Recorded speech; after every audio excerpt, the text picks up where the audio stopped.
When my parents threatened to sue me unless I signed my estate over to my brother, my lawyer laughed, and I realized I was finally free. But what happened to them afterwards shocked the whole family. I am Evelyn. I am 30 years old, and for the vast majority of my life, I was not treated like a daughter. I was treated like a financial and emotional safety net. If you want to understand my family, you have to look at us not through the lens of love or kinship, but through the cold, hard lens of economics.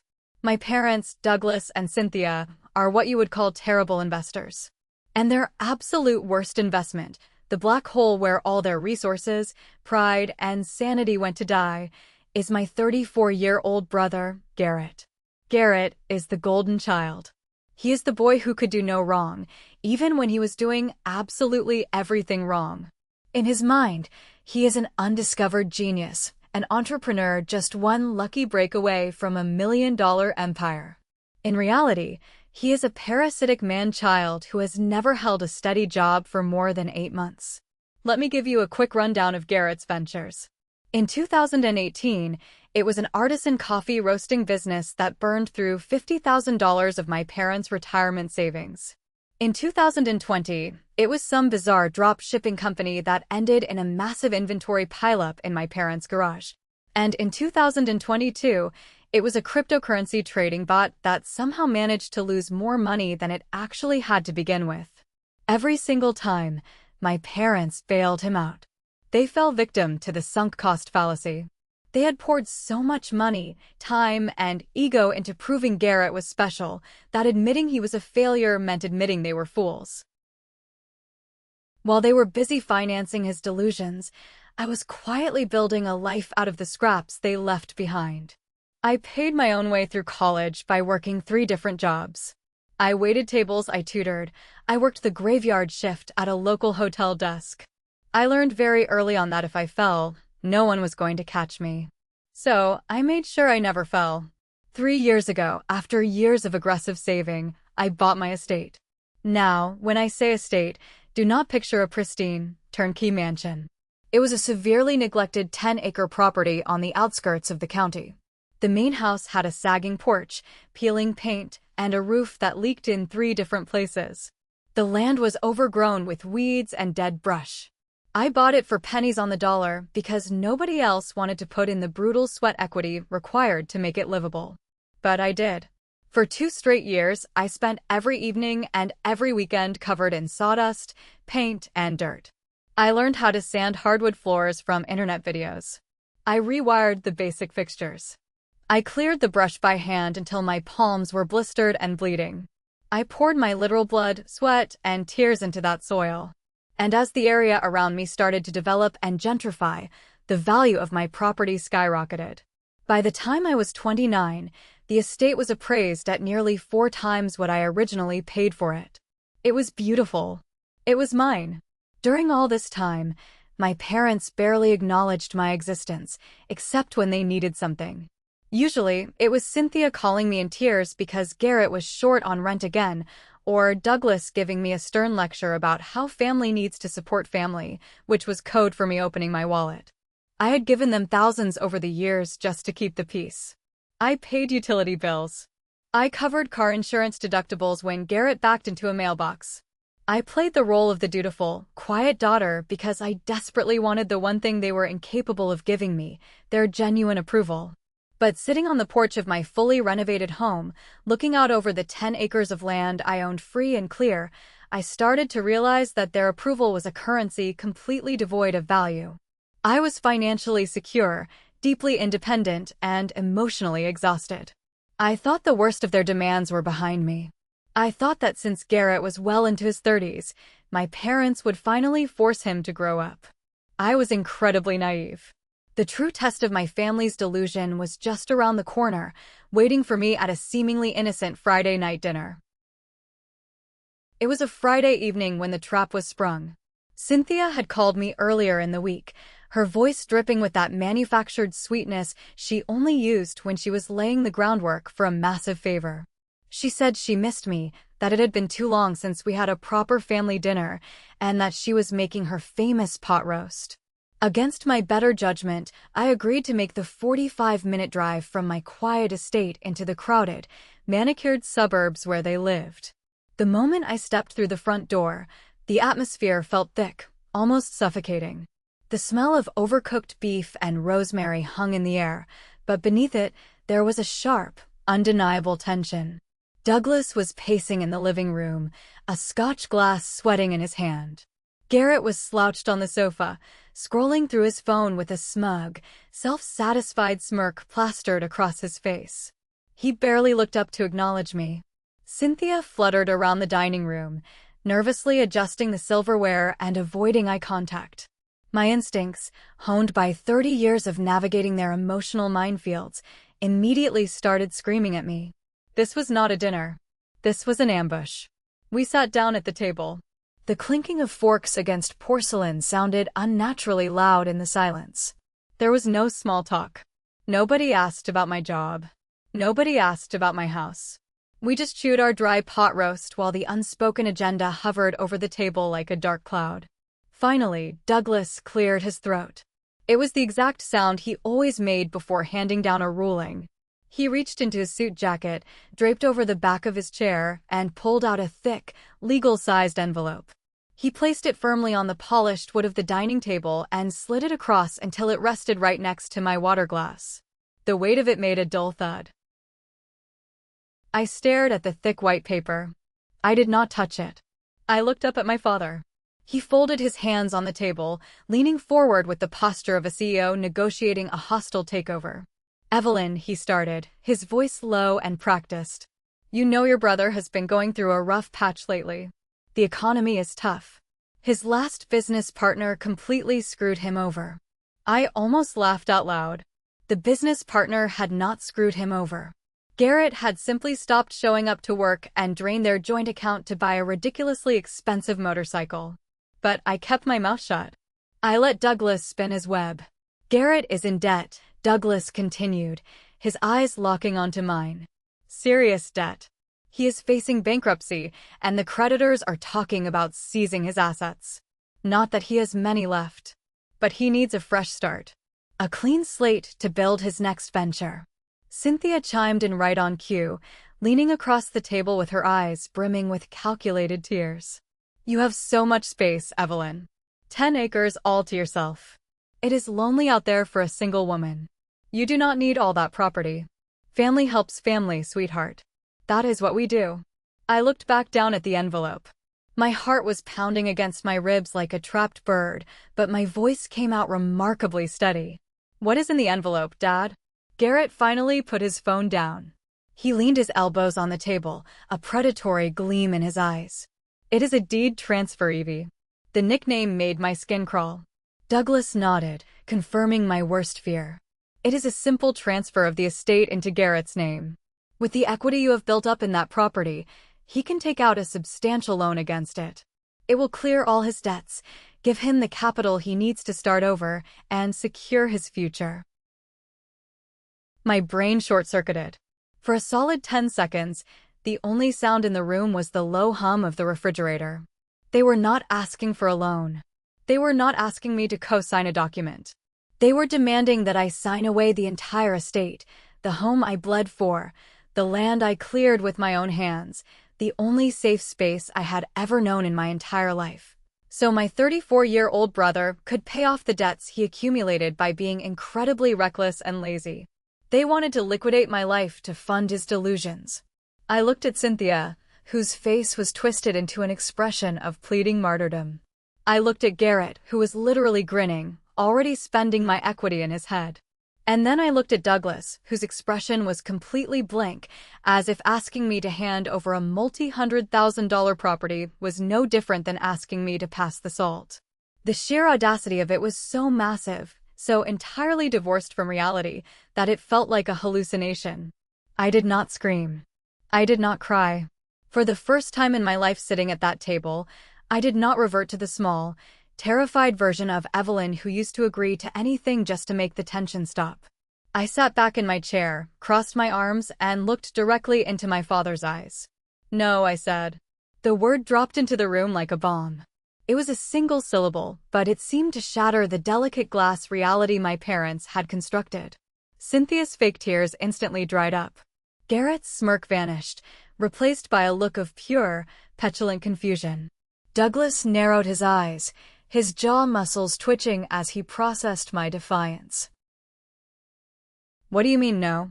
Douglas demanded, his voice dropping an octave into that dangerous register he used to intimidate people. "I mean exactly what the word means," I replied, my voice cool and detached. "I am not signing my house over to Garrett. I am not signing a single inch of my land over to Garrett. That estate is mine. I bought it. I renovated it. I pay the taxes on it. Garrett's debts are his problem, not mine." Garrett slammed his hand on the table, rattling the plates. "You are being totally selfish," he barked. "You are sitting on a gold mine while I am drowning. Mom and Dad have done everything for you, and the one time they ask for a favor, you turn your back on us." "A favor?" I echoed, a cold smile tugging at the corner of my mouth. "A favor is asking me to feed your cat, Garrett. Demanding I sign over the deed to my property so you can burn through my equity like you burned through Mom's retirement fund is not a favor. It is theft." Cynthia gasped, clutching a napkin to her chest. "Evelyn, how can you speak to your brother like that? How can you be so cruel to your own blood?" Douglas raised a hand, silencing my mother. He leaned so far forward his chest almost touched his plate. The mask of the reasonable patriarch was completely gone now. His face was red, his eyes cold and furious. "Listen to me very carefully, Evelyn," he said, his words clipped and precise. "We did not invite you here to ask for your permission. We are telling you how this is going to be. We have already spoken to a lawyer. We know exactly how much you have benefited from this family over the years. We know the financial support we provided you when you were younger. If you do not sign that document voluntarily, we will take this to court. We will sue you for everything you owe us, and we will force the sale of that property." He tapped the envelope with a heavy, thick finger. "You have until Monday morning," he stated. "Sign the deed by Monday, or our lawyers will be filing the paperwork by noon. You think you can afford a protracted legal battle against us? You will lose the house anyway, only it will be eaten up by legal fees.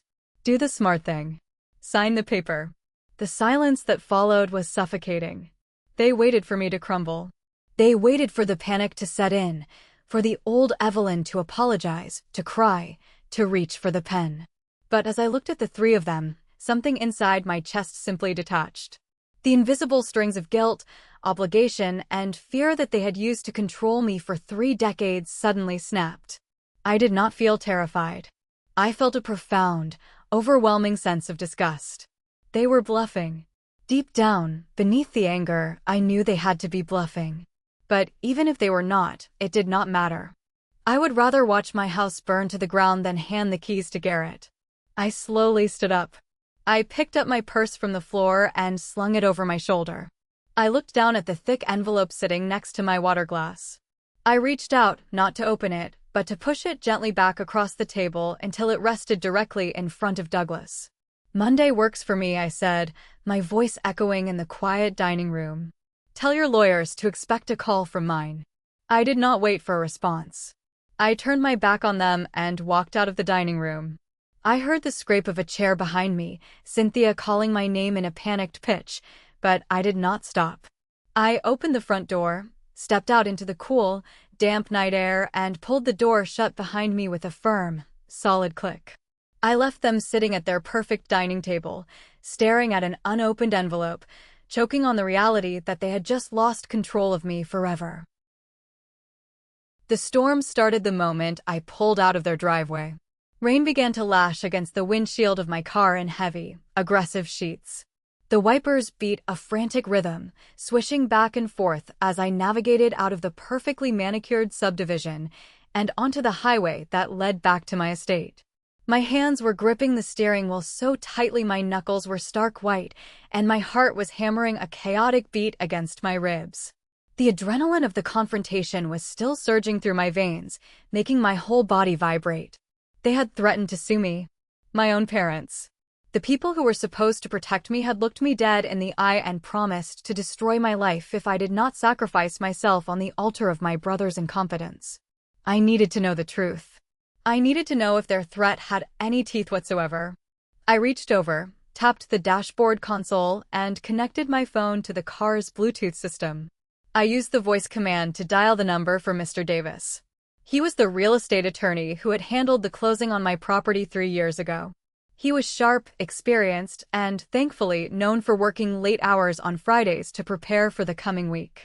The phone rang 3 times through the car speakers before his voice filled the cabin. "Davis speaking," he answered, sounding slightly distracted by the rustle of papers in his background. "Mr. Davis, it is Evelyn," I said, trying desperately to keep the tremor out of my voice. "I am so sorry to bother you this late on a Friday, but I have a massive emergency and I need legal advice right now." His tone shifted immediately from distracted to fully attentive. "Evelyn, are you okay? You sound out of breath. What is going on?" I took a deep, shuddering breath, keeping my eyes fixed on the taillights of the semi-truck in front of me. My parents just ambushed me at dinner. They handed me a deed transfer document. They want me to sign my entire 10-acre estate over to my older brother because he is drowning in debt. And when I refused, my father told me he already spoke to lawyers. He said if I do not sign by Monday morning, they are going to sue me to force the sale of the property. They are claiming I owe them for financial support from when I was younger. I paused, bracing myself for the worst. I expected Mr. Davis to sigh heavily. I expected him to tell me about the complexities of family law, about how anyone can sue anyone for anything, and how I was looking at months of agonizing depositions and crippling legal fees.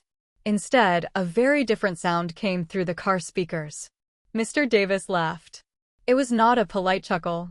It was a full-chested, genuine laugh. It was the kind of laugh you let out when someone tells you a joke that is so absurdly stupid, you cannot help but be amused.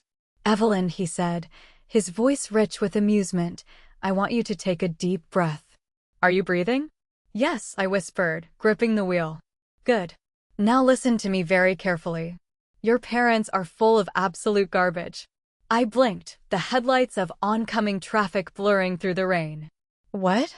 "They have absolutely zero legal standing," he explained, his tone shifting into a calm, professional certainty that felt like a warm blanket.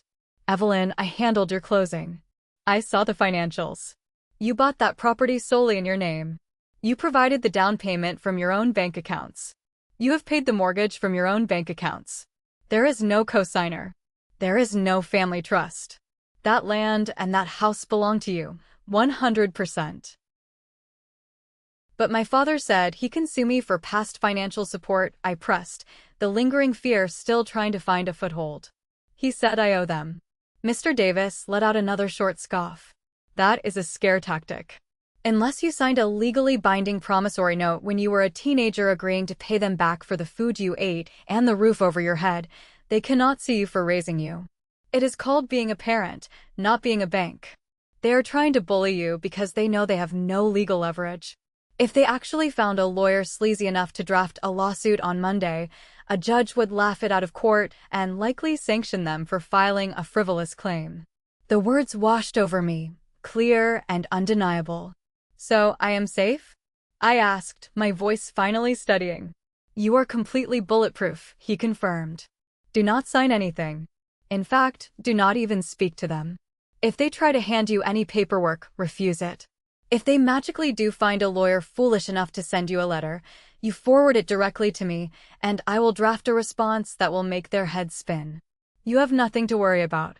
Go home, lock your doors, and have a glass of wine. You won 45 minutes ago when you walked out that door." "Thank you, Mr. Davis," I breathed, a profound sense of peace settling into my bones. "Thank you so much." I ended the call. The silence inside the car was different now. The storm was still raging outside, the rain hammering against the metal roof, but inside my chest, the storm had completely passed. The knot of anxiety that had lived in my stomach for 30 years dissolved into nothingness. My father's booming voice, my mother's manipulative tears, my brother's arrogant demands, they were all rendered entirely powerless by the simple truth. They could not touch me. The 45-minute drive home became a victory lap. I was not just driving away from a bad dinner. I was driving away from a lifetime of emotional extortion. When I finally pulled through the iron gates of my estate, the rain had reduced to a steady, rhythmic drizzle. I parked my car, walked up the steps to my expansive wooden porch, and unlocked the heavy front door. The house greeted me with warmth and quiet. There was no shouting here. There was no tension. There was only the life I had built with my own 2 hands. I threw my keys on the counter, took off my wet coat, and sank into the soft cushions of my living room sofa. When I had walked out of my parents' house earlier, I had put my phone on Do Not Disturb mode. I knew exactly what they were going to do. They operated on a highly predictable cycle of abuse. First came the demand. Then, when denied, came the rage. And finally, when the rage didn't work, came the relentless harassment. I pulled my phone from my purse and stared at the dark screen for a moment. I took a deep breath, swiped down, and turned off the silent mode. My phone instantly erupted. It vibrated violently in my hand, a continuous buzzing sound as dozens of notifications flooded the screen simultaneously. It was a digital avalanche of desperation and fury. I did not feel anxious as I watched the icons stack up. I felt like a scientist observing a highly erratic species under a microscope. I opened my Messages app first. There were 15 texts from Garrett alone. They started off aggressive and quickly devolved into pure malice. The first few were exactly what you would expect from a spoiled child throwing a tantrum. He called me an ungrateful snob. He accused me of thinking I was better than the family just because I owned a house. Then, the texts took a darker turn. He typed out lengthy paragraphs claiming that I was ruining his life, that his impending bankruptcy was entirely my fault because I refused to help him. His final text, sent just 10 minutes before I arrived home, was a blatant threat. You are going to regret this, Evelyn. I will make sure you lose everything. You do not mess with me. I read the words carefully. They did not scare me anymore. They just looked pathetic. I took a screenshot of every single message from my brother. Next, I checked my voicemails. There were 4 from Cynthia. I hit play on the first one and set the phone on the coffee table, letting her voice echo in my quiet living room. She was using her ultimate weapon, the hysterical sobbing act. She wailed into the microphone, her breath catching dramatically as she begged me to reconsider. She talked about how Douglas's blood pressure was dangerously high, implying that my refusal to give up my estate was going to give my father a heart attack. She cried about how she could not bear to see her family torn apart, completely ignoring the fact that they were the ones trying to rip my life to shreds. She ended the voicemail with a choking sound, whispering, "Please, Evelyn. Be the bigger person. Save your brother." I did not delete the voicemails. I saved the audio files. Finally, I opened the texts from Douglas. Unlike Garrett's unhinged rants or Cynthia's theatrical sobbing, Douglas's messages were cold, authoritative, and chillingly precise. He sent exactly 3 texts. The first was a command: return to this house immediately so we can finish this discussion. The second, sent 30 minutes later, was a warning: your defiance is unacceptable. You are forcing my hand. The third text was the ultimatum again: the lawyers are on standby. Enjoy your weekend in that house, because it will be your last one as the owner. He was trying to play the ruthless general, trying to terrorize me into submission before the weekend was over. I took screenshots of his messages too. I opened the photo gallery on my phone and created a brand new album. I named the album Exhibits. I moved every screenshot, every downloaded audio file, and every frantic message into that folder. It was a digital record of a narcissistic extinction burst. They realized they had lost their grip on their safety net, and they were panicking. They were throwing every emotional manipulation tactic they had against the wall, hoping something would stick. Guilt, fear, obligation, threats, it was all documented perfectly. I sat back on the couch, staring at the organized folder of their abuse. I did not reply to a single message. I did not send a single text back. I gave them exactly what they could not handle: absolute, impenetrable silence. The lack of response would drive them insane. It would force them to escalate. And as I turned off my phone for the night and walked upstairs to my bedroom, I knew with absolute certainty that this digital barrage was only the beginning. The real desperate move was coming tomorrow.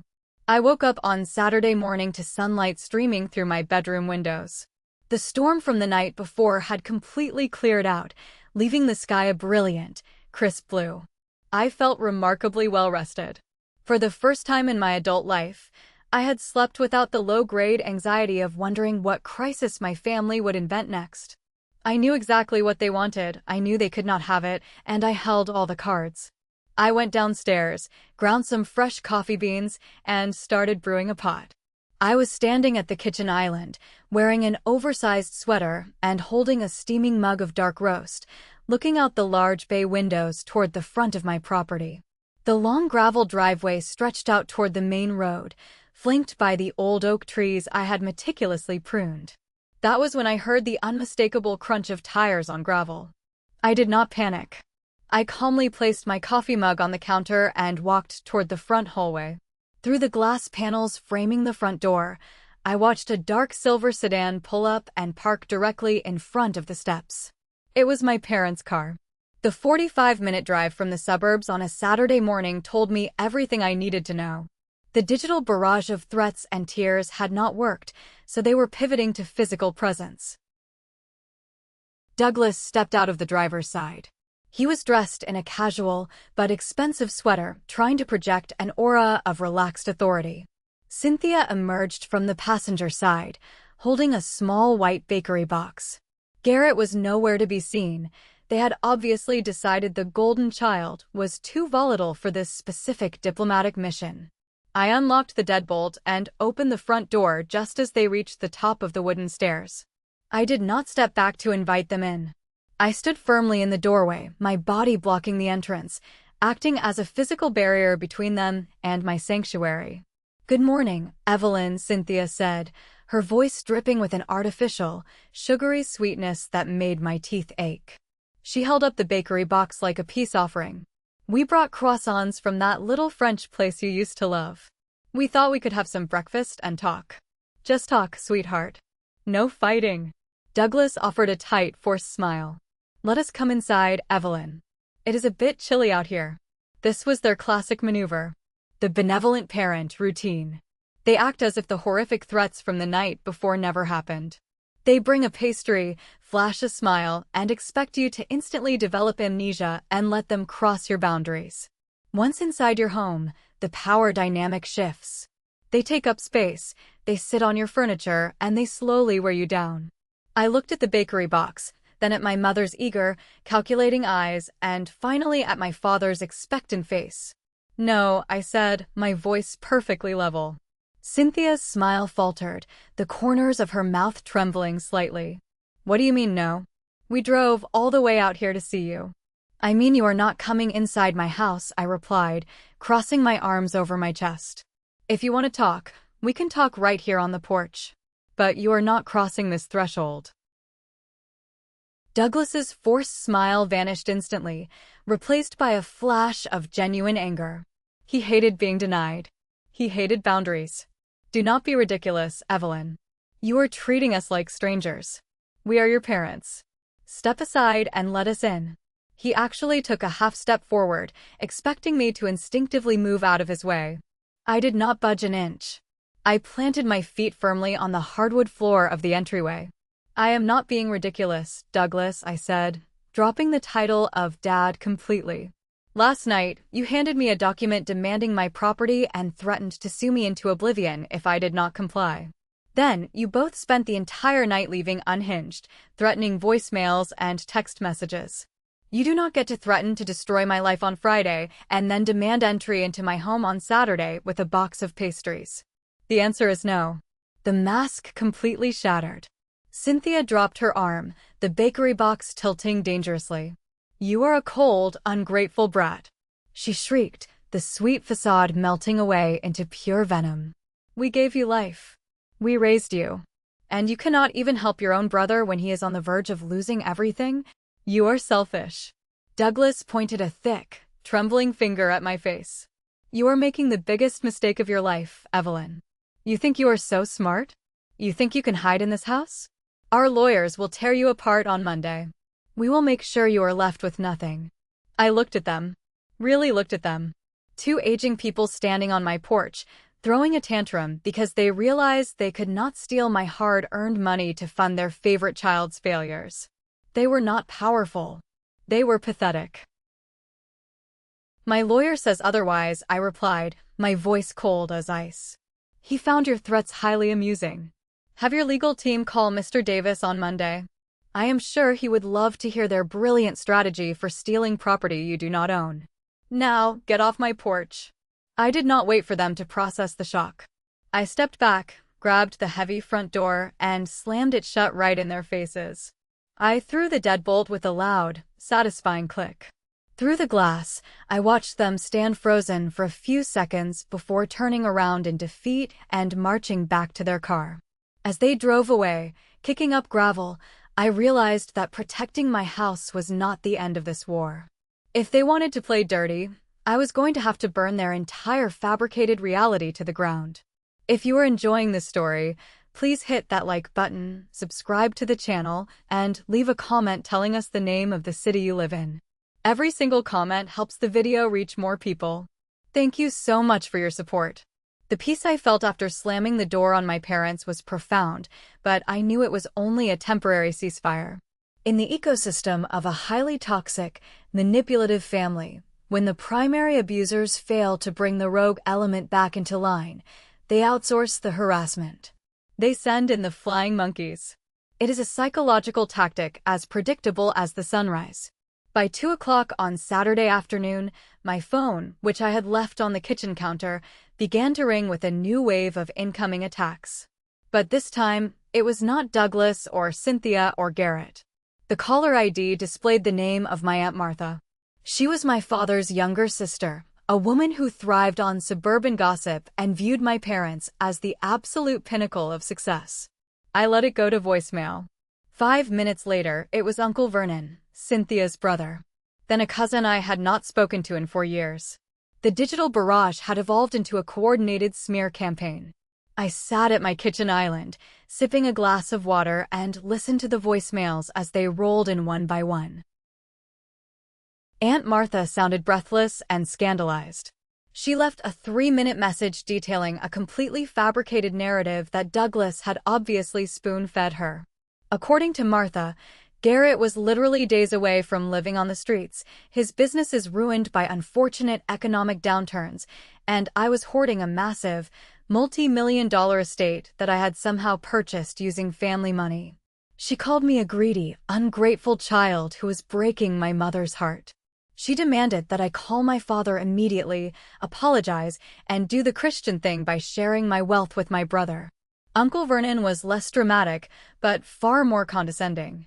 He left a message telling me that family loyalty is the only thing that matters in this world, and that when he heard I was refusing to help Garrett out of a minor financial bind, he was deeply disappointed in the woman I had become. He suggested I stop being so stubborn and sign whatever papers my father needed to keep the family intact. I listened to these messages without an ounce of anger. In the past, this tactic would have destroyed me. The thought of my extended family whispering about me, judging me, and hating me would have sent me into a spiral of anxiety. I would have spent hours drafting long, emotional text messages to Aunt Martha, desperately trying to explain my side of the story. I would have sent bank statements to Uncle Vernon to prove I bought the house myself. I would have begged them to understand that I was the victim, not the villain. But as I stood in the quiet sanctuary of my own home, I realized how utterly pointless that would be.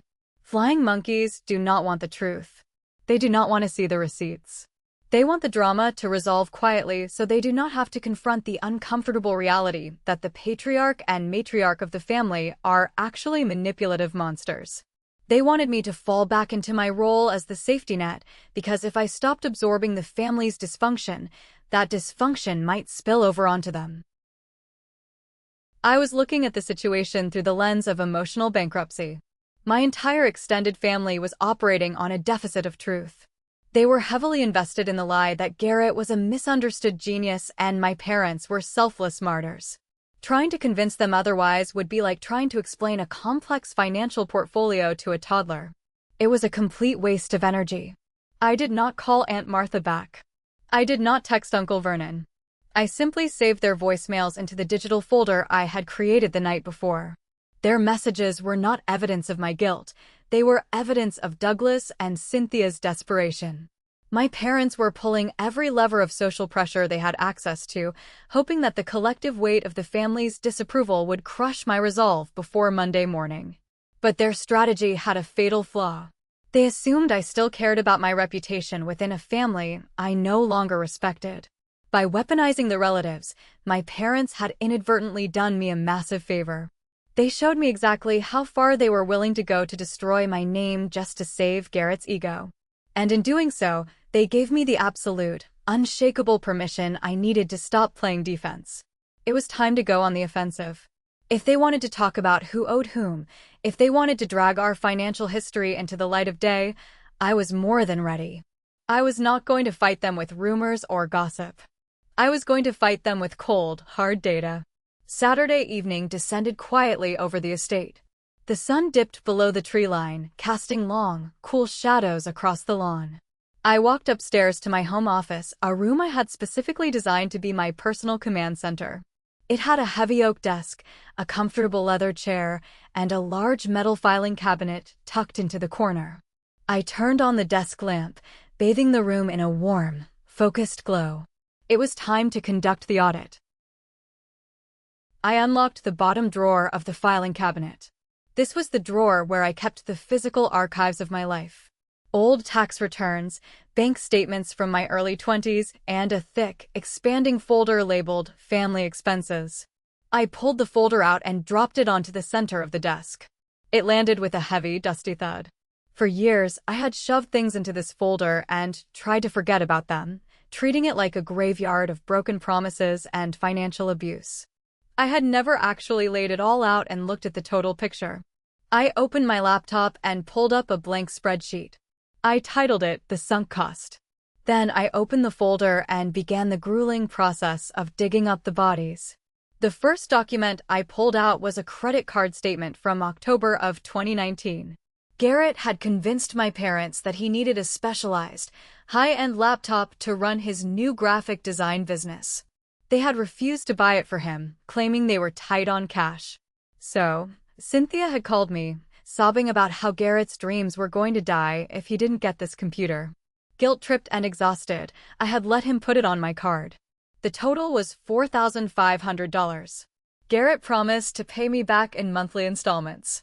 He made exactly one payment of $50 before claiming his business had stalled. I ended up paying the balance, plus the exorbitant interest, out of my own waitressing tips. I typed the date, the item, and the final amount into the spreadsheet. Next was a massive veterinary bill from 2021.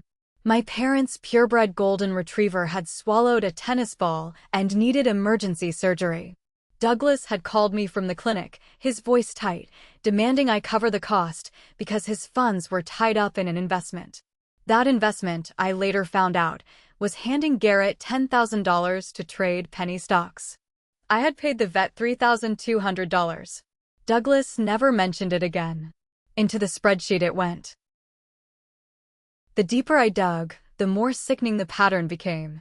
I found the receipt for the car insurance deductible I paid when Garrett rear-ended a minivan because he was texting while driving. $800. I found the utility bills for my parents' house that I covered for 3 consecutive months in 2022 when Cynthia claimed they were struggling, totaling over $1,500. And worst of all, I found the emails from my college financial aid office. When I was 19, I had been offered a partial scholarship to a better university out of state, but it required my parents to contribute a very small percentage of the tuition. They had refused. Douglas had sat me down and told me that sending me away was a poor financial decision, especially since Garrett was struggling to find his footing and needed their resources at home. They forced me to turn down the scholarship and attend the local community college while working full-time. I had kept the rejection letter as a painful reminder. I didn't add a dollar amount to the spreadsheet for that one. The cost of that betrayal was incalculable. For 3 hours, I sifted through bank records, printed emails, and cleared checks.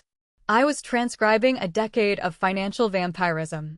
Every time they needed a bailout, every time Garrett screwed up, every time there was an emergency, I was the one expected to open my wallet.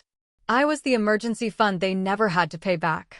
When I finally reached the bottom of the physical folder, I logged into my current banking portal and went through my digital transfer history for the last 3 years. The random $200 here, the $500 there, always sent to Cynthia's account with a note attached saying, "for groceries" or "to help with bills." I highlighted the final column on my spreadsheet and clicked the auto-sum button. The number that popped up at the bottom of the screen made my breath catch in my throat. It was not just a few $1,000s. Over the course of 10 years, between direct payments, covered debts, and bailouts, I had subsidized my family's dysfunction to the tune of $47,800. Nearly $50,000 stolen from my future to pad Garrett's failures and protect my parents' egos. I stared at the screen, the glowing numbers burning themselves into my retinas. I wasn't just an ungrateful daughter refusing to help her family. I was a major creditor who was finally calling in the debt. The sheer magnitude of the number staring back at me from the spreadsheet eradicated any lingering traces of guilt I might have harbored. $47,800. That was the price of my silence, the cost of my subservience. But looking at the neatly organized rows of data, I realized something incredibly empowering. This was no longer an emotional battle, it was a forensic accounting exercise, and I held all the receipts. I pushed my chair back from the desk, walked down to the kitchen, and made a strong pot of coffee. It was past midnight, but my mind was operating with crystalline precision. I was not going to just save this spreadsheet for my lawyer. I was going to weaponize it. I was going to build a dossier so completely devastating that it would shatter my parents' illusions of control forever. I returned to the office and booted up my printer. I started printing everything. I printed the spreadsheet. I printed the copies of the cleared checks. I printed the credit card statements showing Garrett's absurd purchases. I printed the emails where Cynthia begged for money and promised it was the last time. I even printed the digital folder of screenshots I had taken the night before, the unhinged texts from Garrett, the threatening messages from Douglas, and the transcriptions of the guilt-tripping voicemails. The printer hummed and clacked for nearly 20 minutes, spitting out page after page of undeniable truth. When it finally stopped, I had a stack of paper 2 inches thick sitting on my desk. I went in my supply closet and pulled out a heavy-duty, black 3-ring binder and a set of plastic tab dividers. I sat back down at the desk and began to assemble the weapon. I organized the binder chronologically, separating each year with a tab. Behind every financial document, I attached the corresponding text messages or emails that provided the context. It was a perfectly curated museum of their financial abuse and emotional manipulation. But a binder full of receipts is just a pile of paper without an executive summary. I opened a new Word document on my laptop and began drafting the master letter. This was not a letter of apology, nor was it a plea for understanding. It was a formal ultimatum, written with the cold, detached tone of an auditor delivering a final verdict. I addressed it to Douglas, Cynthia, and Garrett. I started by clearly stating that my estate, the property, the house, and all equity within it, belonged solely to me, and that I would never, under any circumstances, sign it over. Then I referenced the binder. I explained that I had conducted a comprehensive review of our financial history over the last decade. I stated the final, glaring number, $47,800. I detailed how they had used me as a slush fund to finance Garrett's failures, all while treating me like a second-class citizen in my own family. Then came the hammer blow. The counter-threat. I wrote, "You have threatened to initiate a frivolous lawsuit against me by Monday morning to force the sale of my home. If you choose to proceed down this path, you need to understand the consequences of the legal discovery process. If I am dragged into a courtroom, this entire binder will be submitted into the public record as evidence of your long-standing financial exploitation and harassment." I paused, my fingers hovering over the keyboard, thinking about Aunt Martha and Uncle Vernon. I added a final, devastating paragraph. Furthermore, I will not wait for a judge to expose the truth. If I receive so much as a single letter from an attorney representing you, I will make dozens of copies of this dossier. I will mail a copy to Aunt Martha.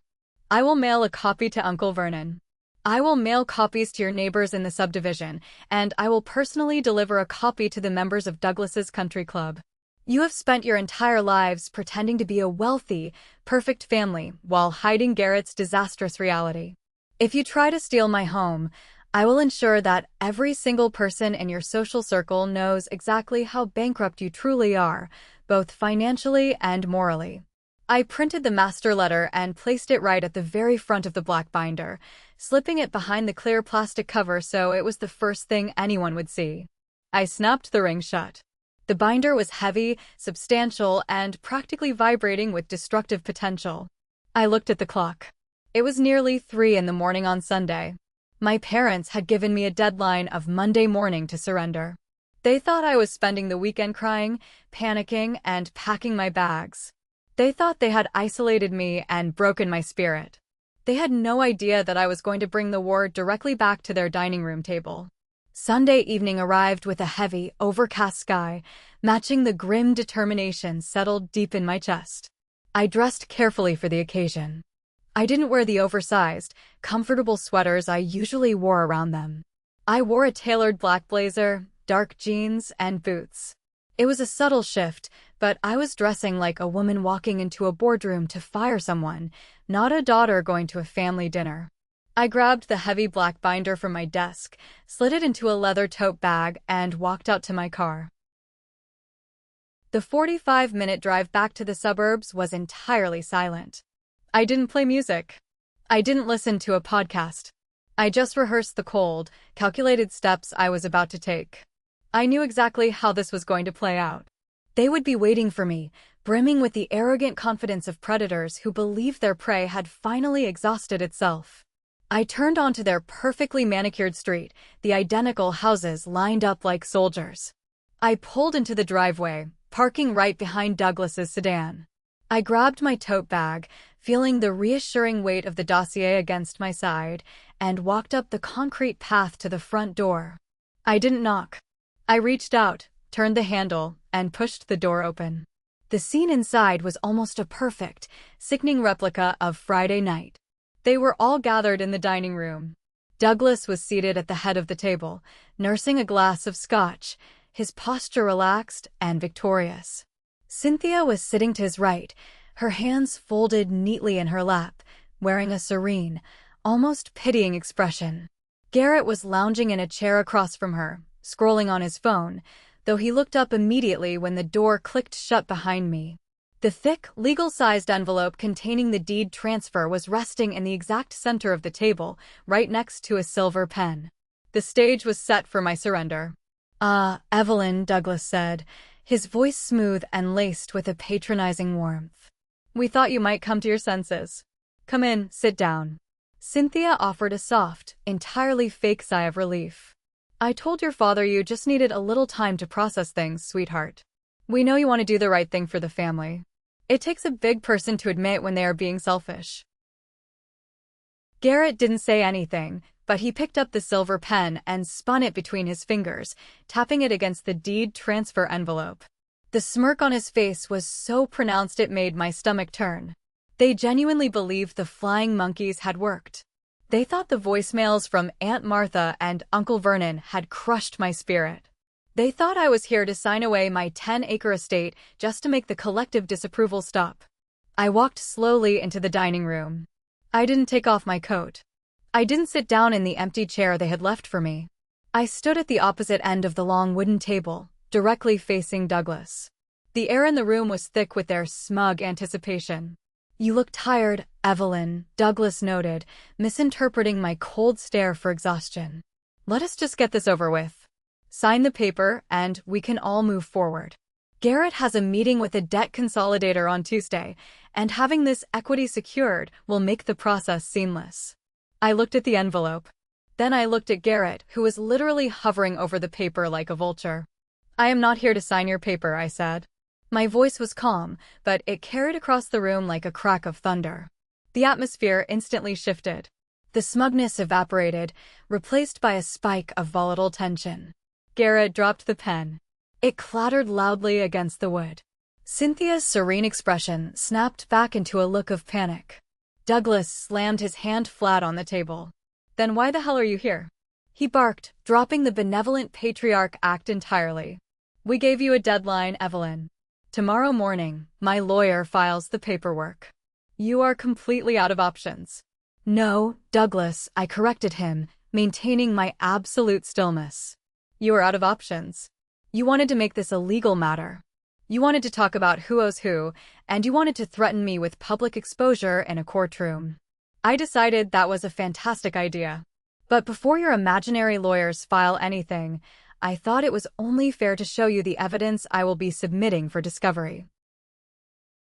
I reached into my leather tote bag, gripped the spine of the black binder, and pulled it out. I held it up for a fraction of a second so they could see the sheer thickness of it, and then I dropped it directly onto the polished wood of the dining table.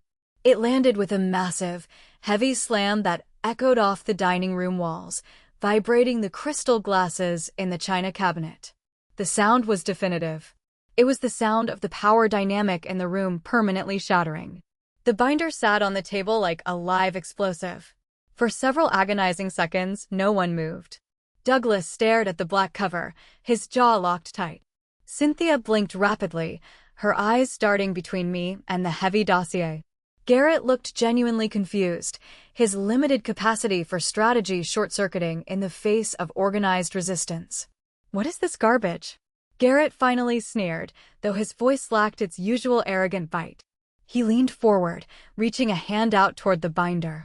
"I wouldn't touch that if I were you, Garrett," I said, my voice dropping to a low, dangerous octave. "Unless you want to relive the $4,500 you stole from me for a laptop, or the thousands of dollars in credit card debt I bailed you out of." Garrett's hand froze midair. He pulled it back as if the plastic cover was burning hot. I shifted my gaze to my father, who was staring at me with a look of dawning horror. I rested my hands on the back of the empty dining chair and delivered my audit.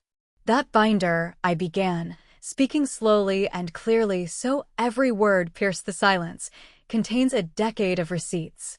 It holds bank statements, cleared checks, credit card bills, and every single digital transaction I have ever made on behalf of this family. I spent last night doing the math, Douglas. Over the last 10 years, you, Cynthia, and Garrett have extracted exactly $47,800 from me." Cynthia gasped, her hand flying to her mouth. "That is a lie. We never asked for that much." "It is all documented, Mother," I snapped, cutting her off instantly. "Every emergency roof repair that somehow paid for Garrett's vacations. Every vet bill. Every utility payment. I have the bank records, and right behind them, I have the emails and text messages from you begging for the money. I have a paper trail of every lie you told to manipulate me into funding your golden child's failures." Douglas's face was beginning to turn a dangerous shade of purple. He opened his mouth to shout, but I raised my hand, silencing him with a sharp gesture. "I am not finished," I commanded. He actually snapped his mouth shut. I continued, locking eyes with him. "Now, you threaten to sue me for past financial support. You threaten to drag me into a courtroom to force the sale of my estate. So here is my counteroffer. Go ahead. Call your lawyer tomorrow morning. File the lawsuit. Because the second you do, my attorney, Mr. Davis, will submit this entire binder into the public record during the discovery phase." I paused, letting the legal reality sink into their brains. "A judge will not just laugh your frivolous lawsuit out of court," I explained, watching the blood drain from Douglas's face. "A judge will look at the fact that I have subsidized your lives for a decade. But honestly, the courtroom is the least of your worries." I tapped the thick plastic cover of the binder with my index finger. "Read the master letter inside," I suggested, a cold smile touching my lips. "If I get so much as a whisper of a legal threat from you ever again, I am making copies of this dossier.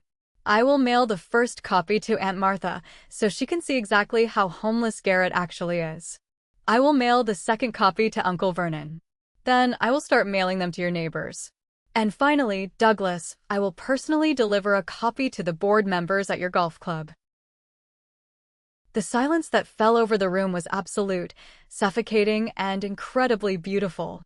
I had hit the one nerve that mattered more to them than anything else: their public image. My parents lived for the perception of success. They desperately needed the world to believe they were affluent, respectable, and that Garrett was a thriving entrepreneur. The threat of exposing them as broke, manipulative grifters who stole from their own daughter to fund their son's incompetence was a weapon of mass destruction. "You wouldn't dare," Douglas whispered, his voice hoarse, stripped of all its former booming authority. "You would ruin this family's reputation." I tilted my head, looking at him with nothing but pity. "You ruined this family's reputation years ago, Douglas. I am just providing the documentation." I pushed off the back of the chair and stood tall. "The deadline is gone. The deed transfer is dead.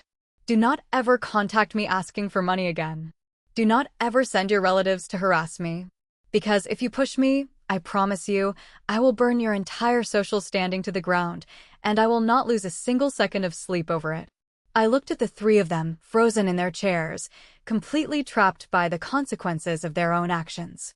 I turned around and walked out of the house. I left the binder sitting on the table. They needed to read it.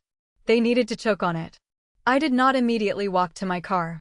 Instead, I stopped on the front porch, the cool night air wrapping around me, and lingered just out of sight of the dining room window. I knew the silence inside the house wouldn't last.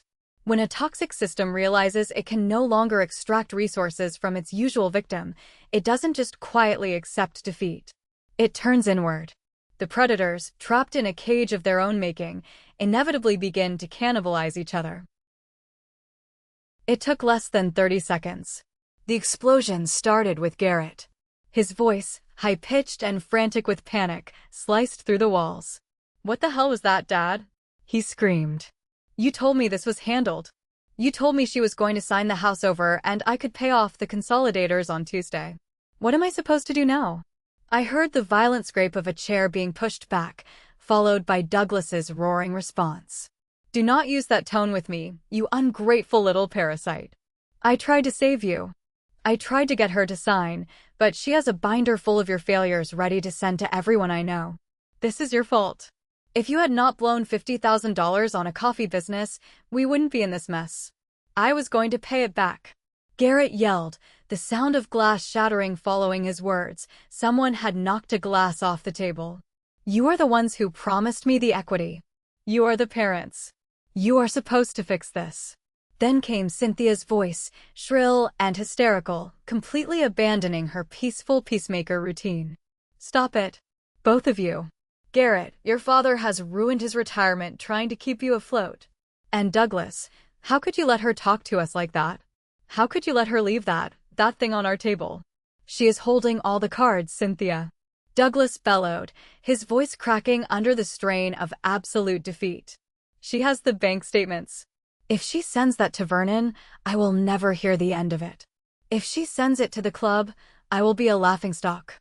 You care more about your stupid golf club than you do about my bankruptcy," Garrett shrieked. I stood in the shadows of the porch, listening to the destruction of the facade. The perfect suburban family was tearing itself to shreds over a dining room table strewn with undeniable proof of their own moral bankruptcy. They were no longer united against me. Without their safety net to absorb their toxic waste, they were finally forced to swim in it. I didn't feel joy. I didn't feel triumphant glee. I felt a profound, heavy sense of finality. I had spent 30 years believing that I was the problem, that if I just gave a little more, worked a little harder, and stayed a little quieter, they would eventually love me the way they loved Garrett. Listening to them scream at each other, blaming one another for the collapse of their fraudulent empire, I realized that their love was never a prize to be won. It was a trap to be avoided. "You built the glass house," I whispered to the night air, echoing the realization in my mind. "And now you get to watch it shatter." I walked down the concrete path, got into my car, and drove away. I didn't look back in the rearview mirror. I left them to their screaming, their debt, and their binder full of truth. The following Monday came and went without a single phone call from a lawyer. Tuesday arrived, and there was no lawsuit filed. Weeks bled into a month, and the silence from my parents' house was absolute. The threat of the binder had worked flawlessly. Douglas and Cynthia were so terrified of public humiliation that they completely abandoned their crusade to steal my estate. They dropped the lawsuit threat, they stopped sending the flying monkeys, and they vanished from my life entirely. I later heard through the grapevine a brief, awkward text from Aunt Martha, who had magically changed her tune after I mailed her a redacted 3-page summary of Garrett's credit card theft, that the fallout had been catastrophic. Without the equity from my house to bail him out, Garrett had been forced to declare formal bankruptcy. His car was repossessed, and he was currently living in my parents' basement, a 34-year-old man finally facing the consequences of his actions. Douglas and Cynthia were reportedly miserable, trapped in a house with the son they had spoiled into uselessness, forced to fund his daily existence on a rapidly dwindling retirement account. As for me, my life transformed in ways I hadn't anticipated. The estate felt entirely different now. It was no longer just a house I had renovated to escape my family, it was a fortress I had successfully defended. Every time I walked across the hardwood floors I had sanded, or looked out over the 10 acres of land I had cleared, I didn't feel the lingering anxiety of wondering when my parents would ask for a piece of it. I felt an incredible, grounded sense of ownership. I spent my weekends gardening, reading on the porch, and actually enjoying the money I earned instead of keeping it in a state of constant readiness for their next emergency. My bank account grew, but more importantly, my emotional reserves replenished. The constant, low-level hum of guilt that had been the background noise of my entire life was completely gone. It is strange how society conditions us to believe that family is an unbreakable bond, a sacred contract that you must honor regardless of the cost to your own soul. We are told that blood is thicker than water and that cutting off your parents is the ultimate sin. But sitting on my porch on a quiet Sunday morning, drinking coffee and watching the wind rustle through the oak trees, I knew the truth. Sometimes, the most toxic investment you can make is continuing to fund relationships that bankrupt your mental health. Sometimes, the only way to win a rigged game is to flip the board, present the receipts, and walk away.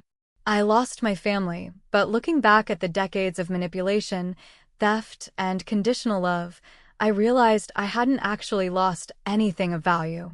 I had liquidated a terrible asset, and in return, I bought back my freedom. The final balance was finally in my favor, and I was exactly where I was supposed to be. They are now flooding my phone with voicemails, begging me to attend Thanksgiving, claiming that family is all that matters and that we should put the past behind us. Am I wrong for ignoring them, keeping the estate entirely to myself, and refusing to fund their lives ever again? Should I ever accept their apologies? Thanks for watching. If you haven't subscribed, hit that button now to join the family and drop your verdict in the comments below. See you in the next drama.